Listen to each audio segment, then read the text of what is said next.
음주 뺑소니 사고를 낸 한 남성이 있었습니다. 법정에 갔는데 법정에서 음주운전 혐의를 무죄를 선고받았다고 합니다.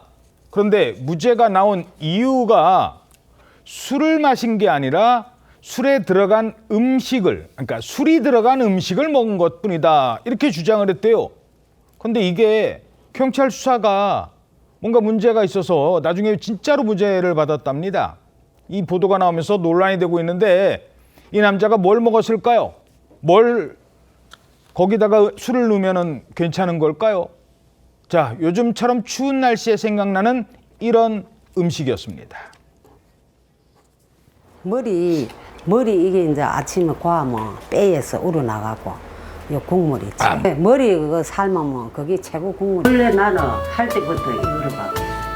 돼지 머리에서 육수가 많이 우러나거든. 소주는 잡내, 생강도 뭐 이거 잡내. 냄새 안 나요. 자, 뭐 허용만 화백은 아니에요. 자, 저렇게 드시는 뜨끈한 국밥 있지 않습니까? 국밥, 순댓국. 요거 왜 뚝배기에 팔팔 끓여가지고 막 그 상태로 나오잖아요. 그러니까 거기다가 술을 넣으면 알코올은 증발이 되지 않을까? 그렇다는 얘기입니다. 과연 그런지. 자, 한 남성이 국밥 한 그릇 먹고 음주운전하다 사고 내는데 무혐의. 자, 어떻게 나왔다고요? 네, 사건은 우선 2024년 1월 22일이었습니다. 이 밤으로 거슬러 올라가는데요. 식당에서 혼자 순댓국을 먹은 A씨가 식사를 마친 뒤 5분 만에 운전대를 잡았습니다. 그런데 얼마 못 가서 교통사고를 냈고요. 예. 피해자를 구호하지 않은 채 현장을 떠났습니다. 그런데 심지어 무면허 상태였습니다. 어허. 이전에 교통사고 범죄로 그 누범 기간에 또 사고를 냈던 건데요. 음주 뺑소니에 지금 뭐 누범 기간. 네, 검찰은 그래서 특가법상 도주치상 그리고 무면허 운전 혐의를 적용해서 처벌하기로 했는데 그러면서 음주운전 혐의도 함께 적용하기로 한 겁니다. 왜냐하면 식당 CCTV 영상을 보니까 소주 한 병이 같이 찍혀 있었고요. 예. 사고 당시 A씨의 혈중 알코올 농도를 이제 추산을 해서 0.046%로 추정을 했기 때문입니다. 자, 식당 CCTV에도 소주 한 병이 있었어요. 그런데 무죄가 나와요? 그렇습니다. 다른 혐의는 유죄가 나왔는데 음주운전은 무죄가 나왔는데 이게 뭐냐면 0.03% 이상 우리가 음주 입건을 하는데 예. 당시에 0.046이니까는 0.016이 더 났던 것이죠. 어. 당연히 입건을 해야 되는데 예. 문제가 있었습니다.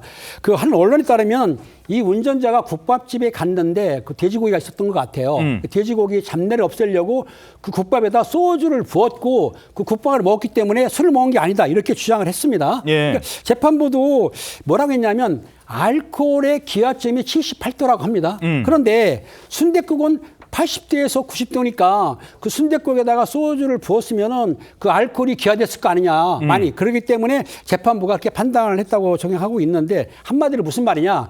술을 마신 게 아니라 잡내를 없애려고 국밥에 소주를 부었고 그 알코올은 다 날아갔다. 그러니까 내가 술 먹은 게 아니다. 이래서 무죄를 한 거 아니냐. 이렇게 추정하고 있는 것입니다. 자, 그렇게 보도가 나왔답니다. 그런데 그 보도는 잘못된 거예요.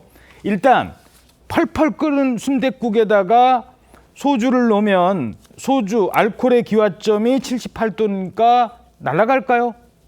식품 전문가에게 물어봤습니다.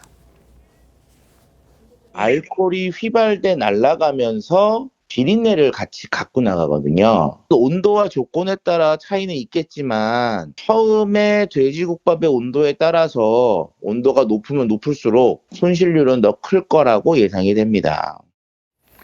자, 그러니까 알코올이 날아가긴 날아가지만 그게 다 날아갈 정도는 아니다. 이거 아닙니까? 실제 실험 결과도 동일합니다. 막 나온 순댓국 온도는 90도가 넘는데 여기에 소주 한 잔 붓고 20분 정도 뒤에 알코올 테스트기를 담가 봤습니다. 그랬더니 소주를 넣지 않은 쪽은 색상 변화가 없었지만 소주를 부은 쪽은 파랗게 변했습니다. 알코올이 아직 남았다는 얘기입니다. 실제로 알코올이 다 날아간다는 통념과 달리 15% 정도만 기화하고 나머지 85% 정도는 남는다는 것이 미국 농림부의 연구 결과로도 나와 있습니다. 또 순댓국을 먹고 난 뒤 32분 정도 경과한 뒤에 음주 측정기로 측정을 해봤더니 0.00%가 나왔습니다. 추정컨대는 이 순댓국에 남은 알코올이 미량이어서 음주 측정기가 반응하지 않은 것으로 추정됩니다. 자, 뭐 어찌됐든 이게 그 뭐 위드마크 공식이라고 하잖아요. 이게 그 자리에서 더더더 해서 나온 건 아니에요. 그러니까 추정을 해야 되는데 이때 잘해야 되는 겁니다. 뭐 그렇게 해서 순댓국에다가 소주 넣어서 먹으면은 괜찮다? 아니요. 무죄가 나온 게요.